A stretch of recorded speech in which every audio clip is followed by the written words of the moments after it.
হনুমানজির পুজো করলে কেন শনিদেবের প্রকোপ থেকে রক্ষা পাওয়া যায়?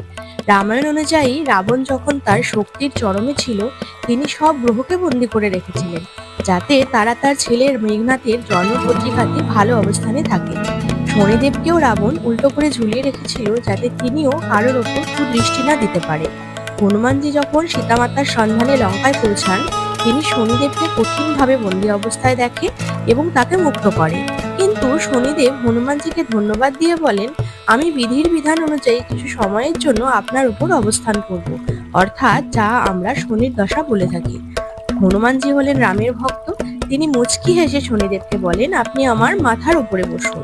তিনি বড় বড় পাথর নিয়ে তার মাথার উপর রাখতে শুরু করলেন।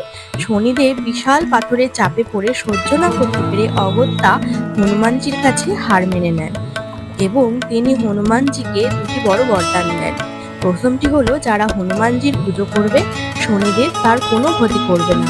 দ্বিতীয়টি হলো, শনির কঠিন দশা চলাকালীন হনুমানজির নাম জপ করলে সেই দশা থেকে কষ্ট অনেকটা কমে যায়। এই জন্য শনিবারে হনুমানজির পুজো করা হয়।